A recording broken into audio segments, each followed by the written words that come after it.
ஜவான் படங்க உண்மையிலேயே சூப்பராக இருக்குது. ஒரு சில மைனஸோடு சூப்பராக இருக்குது படம். அந்த மைனஸு ப்ளஸ் என்னென்ன இதெல்லாம் பார்க்குறதுக்கு முன்னாடி ஒரு வாழ்த்த முதல்ல அட்லி அவர்களுக்கு பதிவு பண்ணிடலாம். செதுக்கியிருக்காப்புலங்க, படத்தை பயங்கரமாக செதுக்கியிருக்காரு. அவர் ஒருத்தர் மட்டும் இல்லை, நம்ம தமிழ் டெக்னீஷியன்ஸ் இருக்காங்களே இந்த படத்துக்காக ஒர்க் பண்ணுவாங்க எல்லாரும் அவங்க ப்ரூவ் பண்ணிட்டாங்க எங்களோட கிரியேஷனாக இப்படி தான்ப்பா இருக்குன்னு சொல்லிட்டு. இங்கே நம்ம தமிழ் சினிமா ரசிகர்கள் இந்த ஜவான் படத்தை எந்த அளவுக்கு கொண்டாடுறாங்களோ அதை விட 10 மடங்கு அதிகமாக பாலிவுட்டில் ஃபுல்லாக கொண்டாடிக்கிட்டு இருக்காங்க. ஃபேன்ஸ்லாம் படத்தை பார்த்துட்டு வெளியே வர்றப்ப ஷாருக் பாய் வேற லெவல் பண்ணிட்டாரு, என்ன யாருங்க அந்த டேரக்டர் சூப்பராக பண்ணியிருக்காரு, ஃபர்ஸ்ட் படம் மாரி அந்த பாலிவுட்டில் தெரில அது இதுன்னு புகழ்ந்துக்கிட்டு இருக்காங்க நம்ம அட்லியை. இதெல்லாம் கேட்குறப்ப நம்மளால ஒருத்தர் அங்கே போயிட்டு கலகிறாரு, அதுவும் ஒரு டீமையே கொண்டு போயிட்டு கலகிறாருன்னா வேற லெவல்னு அவருக்கு வாழ்த்து தான் தெரிவிக்க தோணுது. எப்போவுமே நம்ம சினிமா ஷோவில் ஒரு படம் சார்ந்து ரிவ்யூ பண்ணுறோன்னா அதை அப்படியே அந்த படைப்பாளிகளை பற்றி பேசிட்டு உடனே உள்ளே போயிடுவோம். ஆனால் வாழ்த்து தெரிவிக்கிறதுன்றது நம்ம ஷோவில் இப்போதாங்க ஃபர்ஸ்ட் டைம். சும்மா சொல்லக்கூடாதுங்க, அட்லி டீம் பயங்கரமாக ஸ்கோர் பண்ணியிருக்காங்க. இதில் இன்னொரு முக்கியமான விஷயம் எடுத்துக்கிட்டிங்கன்னா, இந்த பாலிவுட் சினிமா இண்டஸ்ட்ரி வர வர கழுத தேஞ்சு கட்டருமான மாதிரி கீழே கீழே போய்கிட்டு இருக்கு. பெருசாக படங்கள் வரத்துன்றது ஹிட் அடிக்கிற படங்களே பெருசாக இல்லாமல் இருக்குது. அந்த குறைய ஜவான் படம் பூர்த்தி பண்ணியிருக்காங்க. நம்ம தமிழ் டெக்னீஷியன்ஸால் முழுக்க முழுக்க உருவான ஒரு படம், ஆனால் அங்கே சரியான அப்ளாஸ் அள்ளிக்கிட்டு இருக்கு. நடிகர்கள் எடுத்துக்கிட்டிங்க அப்படின்னா விஜய் சேதுபதி, நயன்தாரா, பிரியாமணி, யோகி பாபுன்னு எல்லாருமே அவங்களால என்னென்ன முடியுமோ ஸ்க்ரீனில் பண்ணுறதுக்கு எல்லாத்தையுமே பர்ஃபெக்டாக பண்ணியிருக்காங்க. இன்னொரு பக்கம் டெக்னீஷியன்ஸ் எடுத்துக்கிட்டிங்க அப்படின்னா அவங்கள ஒரு கை பார்த்துருக்காங்க. படத்தோட இயக்குனர் அட்லி அவர்கள் ப்ரூவ் பண்ணிட்டாருங்க. இன்னொரு பக்கம் அனி அவர்களும் தன்னோட வழக்கமான இசை இருக்குல்ல அதை முடிஞ்ச அளவுக்கு கொடுத்துருக்காரு. கலை இயக்குனர் முத்துராஜ், இந்த மனுஷனோட கை ஒன்றும் படம் முழுக்க அப்படி இருக்குங்க. ஒரு சிறைச்சாலையை செட்டு போட்டிருப்பாப்புல, அது அவ்வளோ அழகாக இருக்குது. நான் சொல்கிறது ஒரு எக்ஸாம்பிள் மட்டும் தான், படம் முழுக்க அது போல் பல விஷயங்களை பார்க்க முடியும். எடிட்டர் ரூபன் பின்னி படம் எடுத்திருக்காரு மனுஷன். இந்த படம் சார்ந்த ஒரு பெரிய கிரெடிட் நீங்கள் கொடுக்க விரும்புறதா இருந்தீங்கன்னா விஷ்ணு அவர்களுக்கும் எடிட்டர் ரூபனுக்கும் கண்டிப்பாக கொடுத்தாகணும். விஷ்ணு வேற யாரும் இல்லை, இந்த படத்தோட கேமராமேன். என்ன சினிமோட்டோகிராஃபிங்க, பாலிவுட்டில் இருக்கிற எக்ஸிஸ்டிங் சினிமோட்டோகிராஃபர்ஸ் இருக்காங்களே, யாருப்பா அந்த பையன் அப்படின்னு தான் புருவத்தை உயர்த்தி பார்க்குறாங்க. அவ்வளோ சூப்பராக இருக்கு அவரோட ஒர்க்கு. ஆனால் அரசு சண்டை காட்சிகள் வேற லெவல் பண்ணியிருக்காரு. அண்ட் இந்த படத்தில் இந்த டான்ஸ் கொரியோகிராஃபர்ஸாக சில பேர் ஒர்க் பண்ணியிருக்காங்க. அதில் மிக முக்கியமான ஷோபி அவர்கள். அவரும் ஷாருக் கான் அவர்கள்கிட்ட இருந்து எந்த அளவுக்கு அவுட்புட் வாங்க முடியுமோ வாங்கியிருக்காருங்க. பாருங்க, இந்த லிஸ்ட் எல்லாமே தமிழ் படம் சார்ந்து நான் சொல்லலை, ஒரு ஹிந்தி படம் ஜவான்ன்றது. ஆனால் அதில் இவ்வளோ தமிழ் கலைஞர்கள். ஓகே, இந்த படத்தோட கதையை பற்றி சொல்லணும் அப்படின்னா, ஜவானாக இருக்க ஒரு அப்பாங்க, அவரோட பையன் ஒரு போலீஸு. ஓகேவா, இது நம்ம தமிழ் சினிமாவில் பல படங்களில் பார்த்த ஒரு டெம்ப்ளேட்டு தான். அப்பாவோட பேரில் பையன் நிறைய நல்ல விஷயங்களை பண்ணிக்கிட்டு இருக்காரு. ஒட்டுமொத்த நாட்டோட ஹீரோ மாதிரியே அந்த ஒரு விக்ரம்ன்ற கேரக்டர். ஸ்பாய்லர் நினைக்காதீங்க, இந்த ஒரு நேம் ஆல்ரெடி அவங்க இந்த ட்ரெய்லர் இருக்குல்ல அதுலேயே அவங்க ரிவீல் பண்ணிட்டு, அதனால நான் சொல்கிறேன். ஸோ அப்பேற்பட்ட ஒரு அப்பா தேச துரோகின்னு முத்திரை குத்தப்பட்டவர், அவரை கிளைமேக்ஸ் வரைக்கும் கொண்டு போயிட்டு தேச துரோகி இல்லைப்பா நாட்டை காப்பாற்றுறவர் அப்படின்றத ஹீரோ ப்ரூவ் பண்ணாரா இல்லையா? ஒன்று. இது கூட பார்த்தீங்கன்னா சொந்த பகையை அப்பாவும் மௌனம் தீர்க்குறாங்க, அதுவே நாட்டுக்கு நல்லது செய்கிற மாதிரி நிகழ்வாக அமையுது. இப்படி ஒரே கல்லில் 2 மாங்காய் அடிச்சிருக்காங்க நம்ம அட்லி அவர்கள். இதுதான் படத்தோட கதையே. இந்த படத்தோட ப்ளஸ் மைனஸை பற்றிலாம் சொல்கிறதுக்கு முன்னாடி இன்னும் ஒரு சில விஷயங்களை மேலதிகமாக சொல்லிட்டு அதுக்கப்புறம் அதுக்குள்ளே போகலாம். இந்த படம் நல்ல வேளை தேர்தல் நெருக்கத்தில் வரலங்க. ஏன்னா மெர்சல் படம் ஞாபகம் இருக்கும், ஜிஎஸ்டி சார்ந்து ஒரு சில வசனங்கள் உள்ளே வந்து எந்த அளவுக்கு அந்த படத்துக்கு நெகட்டிவ் ப்ரொமோஷன் அமைஞ்சிருச்சு நான் உங்களுக்கு சொல்லி தெரிய வேணாம். அதே சாயல்ல இந்த படத்தில் பல விஷயங்கள் இருக்குது. அதுவும் இந்த படத்தில் இந்த இவிஎம் இருக்குது பார்த்தீங்களா, இந்த மின்னணு வாக்குப்பதிவு இயந்திரம், இதெல்லாம் கிட்னாப் பண்ணுற மாதிரி ஒரு சீக்வன்ஸ்லாம் வச்சு அதுக்காக நெகோஷியேட் பண்ணுறது, இதுமாரி பல விஷயங்கள் உள்ளே இருக்கும். நான் எதுக்காக தேர்தல் நெருக்கத்தில் படம் வராமல் வந்து நல்லதுன்னு சொன்னேன்னு பார்த்தீங்கன்னா, 1-2 சீக்வன்ஸ் கிடையாதுங்க, நிறைய சீக்வன்ஸாக இருக்கட்டும், டைலாக்ஸாக இருக்கட்டும். அரசு இருக்குல்ல, ஆளும் அரசு, அவங்கள பயங்கரமாக சாடுற மாதிரி தான் இருக்கும். யாரு கண்டா இந்த படம் சார்ந்தும் எதிர்ப்புகள் நிறைய பதிவாக வாய்ப்புகள் இருக்குது. இப்போ அதுக்கான சூழல் இல்லை, பட் பின்னாடி வரலாம். ஏன்னா மெர்சல் படம் ரிலீஸ் ஆன உடனே இது போல் எதிர்ப்புகளை நம்ம பார்க்கல, அதுக்கப்புறம் ஸ்லோ பிக்க பாவம் போது தான் எதிர்ப்புகளை பார்த்துருந்தோம். இதே நிலைமை தான் இந்த படத்துக்கும், வெயிட் பண்ணி பார்க்கலாம். நம்ம ஜெயிலர் படம் இருக்குல்ல, இந்த படம் பார்த்துட்டு நம்ம ரிவ்யூ பண்ணுறப்போ ஒரு விஷயம் சொல்லியிருந்தோம்.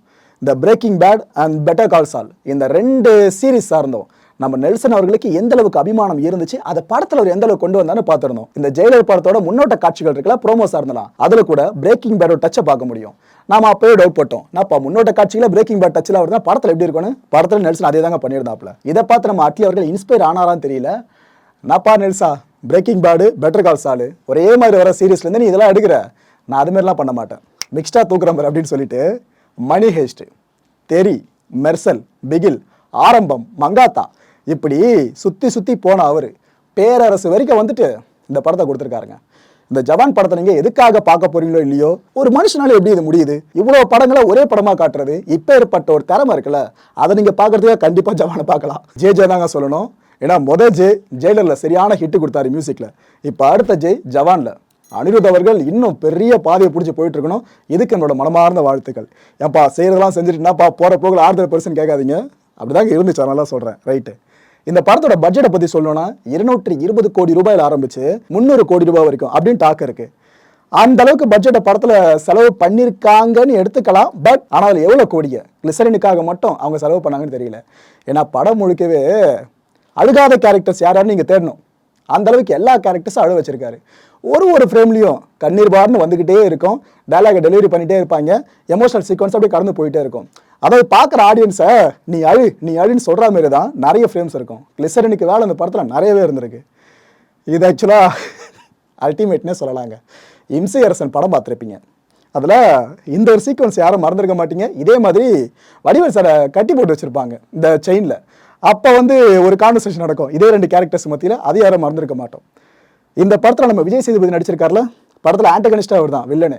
அந்த கேரக்டர் டிசைனை பற்றி சொல்லணும்னா எம்சிஆர்ஸோட மனோபாலா சாரோட கேரக்டர் இருக்குல்ல, இதை வச்சு சொல்லலாங்க. என்ன இது நீ செய்ததா அப்படின்னு டைலாக் வரும் பார்த்தீங்களா, லிட்டரலாக அதே மாதிரி தான் நம்ம விஜய் சேதுபதி கேரக்டரை இந்த ஜவான் படத்தில் வடிவமைச்சிருக்காங்க. அதை பற்றி இன்னும் நான் டீப்பாக சொல்லி ஸ்பாயில் பண்ண விரும்பல. எதுக்காக நான் இதை சொல்கிறேன்ட்டு நீங்கள் படம் பார்த்து தெரிஞ்சுக்கங்க. ஏன்னா இந்த படத்தில் விஜய் சேதுபதி அவர்களோட ஆயுதங்கள் இருக்குல்ல, இதை நீங்கள் இந்த சீக்வன்ஸோடு கனெக்ட் பண்ணி பார்க்கலாம். ஸோ படம் பார்த்துட்டு அதுக்கப்புறம் கமெண்ட் பண்ணுங்கள் எதுக்காக நான் அதை சொல்கிறேன்னு சொல்லிட்டு. ரைட்டு. அடுத்தபடியாக ஷாருக் கான் அவர்களை இவ்வளோ லாபகமாக ஹேண்டில் பண்ண டிரெக்டராக நம்ம அட்லி அவர்களை சொல்லலாம். 57 வயசுங்க ஷாருக் கானுக்கு. நம்ப முடியுதா? படம் பார்த்தீங்கன்னா என்னடா இந்த மனுஷன் இப்படி பெர்ஃபார்ம் பண்ணுறாரு, ஸ்டண்ட்லாம் கண்டிப்பாக டூப்பே போட்டிருக்க மாட்டார், அப்படி நம்மளே நம்ப வச்சிருப்பாருங்க. அப்படியே டூப் உள்ள வந்துருக்கு இல்லைன்னு சொல்லலை, பட் நம்மளை நம்ப வச்சிருப்பாரு. என்ன ஃபிசிக்கு, இதை மெயின்டைன் பண்ணுறதே தனிக்கலை. இந்த மனுஷன் பண்ணிக்கிட்டு இருக்காரு. 57 வயசு, அப்பேற்பட்ட ஒரு நடிகர் இப்போ வரைக்கும் ஸ்க்ரீனில் அப்பியர் ஆகி நம்மளுக்கு கூஸ் பம்ப் கொடுத்துட்டு இருக்காரு. வேற லெவல். படத்தில் 2 கேரக்டர்ஸ் வேறு பண்ணியிருக்காரு. ஒரு பக்கம் அப்பா, இன்னொரு பக்கம் பையன். இதில் பையன் கேரக்டரை விட அப்பா கேரக்டர் செதுக்கி இருக்காரு நம்ம அட்லி அவர்கள். நமக்கு அப்படியே அந்த படத்தை ஞாபகப்படுத்திடும். பிகில் படம் இருக்குல்ல, அந்த படத்தை ஞாபகப்படுத்தும். நம்மளால் பொறுத்த வரைக்கும் வெளியெல்லாம் பெருசாக போய் தேடலைங்க. நம்ம என்னென்ன பண்ணமோ அதுலேருந்து கொஞ்சம் எடுத்திருக்காரு. எக்ஸ்ட்ரா ஃபிட்டிங் மட்டும் அடுத்த நடிகர்கள் படத்தில் கொஞ்சம் எடுத்திருக்காப்புல. பட் வழக்கம் போல் அட்லி படம் எந்த அளவுக்கு நம்மளுக்கு விறுவிறுப்பு கொடுக்குமோ அப்பேற்பட்ட படமாக தான் இந்த ஜவான் படமாக அமைஞ்சிருக்கு. ஆனால் இன்னொரு விஷயம், படத்தை பார்த்தவங்க கனெக்ட் ஆகுன்னு நினைக்கிறேன்.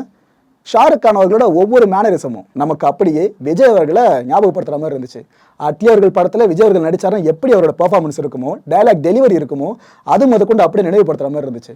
நம்ம அட்லி அவர்கள் பாலிவுட் சினிமாவில் பண்ண பெரிய புரட்சி இதுன்னு சொல்லலாங்க. இந்த உலகத்தோட மிக முக்கியமான சினிமா கலைஞராக போற்றப்படுவர் ஷாருக் கான் அவர்கள். அவர்கிட்ட இருந்து விஜய் அவர்களை வெளியே வர வச்சிருக்காருங்க. இது வேற எந்த டைரக்டரும் சாத்தியப்படுத்திருக்க மாட்டாங்க, ஆனால் அட்லி அவர்கள் சாத்தியப்படுத்திருக்காங்க. அதுவும் விஜய் அவர்கள் ஒரு படத்தில் பேசியிருப்பார் டைலாக் ஒன்று, செஞ்சுட்டா போச்சு, எந்த படம் ஞாபகம் வந்து நினைக்கிறேன். அந்த டைலாக் எந்த படத்துலையும் பார்க்க முடிஞ்சது. இந்த ஜவான் படம் சார்ந்த முன்னோட்ட ஈவெண்ட் எல்லாம் நடக்கும் பார்த்தீங்கன்னா, அப்போ ஒரு மேடையில் அட்லி அவர்களே சொல்லியிருந்தாங்க, புகழ்ந்தாங்க. விஜய் அண்ணா தான் எல்லாமே, அவர் இல்லைன்னா படமே இல்லைன்ற மாதிரி தான் பேசியிருந்தார். அப்போ புரியல, படம் பார்த்ததுக்கு அப்புறம் தான் தெளிவாக புரிஞ்சுது. ஆக்சுவலாக இந்த ஜவான் படம் அப்படின்றது நமக்கு பழசு. ஓப்பனாக சொல்லணும், நமக்கு பழசு தான். ஏற்கனவே அடித்து துவைச்ச பல கதைகள் உள்ளே இருக்குது. ஆனால் இந்திய ஆடியன்ஸ்க்கு இது ரொம்ப ரொம்ப புதுசுங்க. என்னதான் சொல்லுங்கள், நம்ம ஆள் அங்கே போய்ட்டு கொடி நாட்டிருக்காங்களே, இதுக்காக பாராட்டியே ஆகலாம். ரைட்டு. இப்போ தான் முக்கியமான விஷயங்களை பற்றியே பேச போகிறோம். இந்த படத்தோட ப்ளஸ் பாயிண்ட்ஸ்லாம் என்ன, மைனஸ் பாயிண்ட்ஸ்லாம் என்னன்னு சொல்லிட்டு. இது ஆக்சுவலாக நம்ம இதுக்கு முன்னாடி பண்ண ரிவ்யூஸ் இருக்குல்ல, அதுலேருந்து கொஞ்சம் மாறுபட்டுருக்கு. பிகாஸ் சமமாக இருக்குது. ப்ளஸ் 5 வருது, மைனஸ் 5 பாயிண்ட் வருது. இதில் முதல் ப்ளஸ் பாயிண்ட்டை பற்றி சொல்கிறதா இருந்தால் மேக்கிங். அட்லி அவர்கள் சங்கர் சாரோட ஸ்கூல்லேருந்து வெளியே வந்தார். சங்கர் சார் கிட்ட இருந்து 2 விஷயம் நல்லா கற்றுக்கிட்டு இருக்காருன்னு நினைக்கிறேன். ஒன்று, ஒரு சீக்வன்ஸை எலிவேட் பண்ணுறதுக்கு எந்த அளவுக்கு மேக்கிங் இருக்கணும், ஃப்ரேமிங் எப்படி இருக்கணும், இதை கற்றுக்கிட்டு இருக்காரு. 2வது, இந்த உண்மையான நிகழ்வுகள் இருக்குல்ல, சமூகம் சார்ந்த நிகழ்வுகள், இதை ஸ்க்ரீனில் எப்படி நம்ம ஆடியன்ஸ்க்கு ஏற்ற மாதிரி கொடுக்குறது, இந்த 2 கலைகளை நல்லா கற்றுக்கிட்டு இருக்காரு. அது இந்த ஜவான் படத்தில் திரும்ப ஒரு முறை ப்ரூவ் பண்ணப்பட்டிருக்குங்க.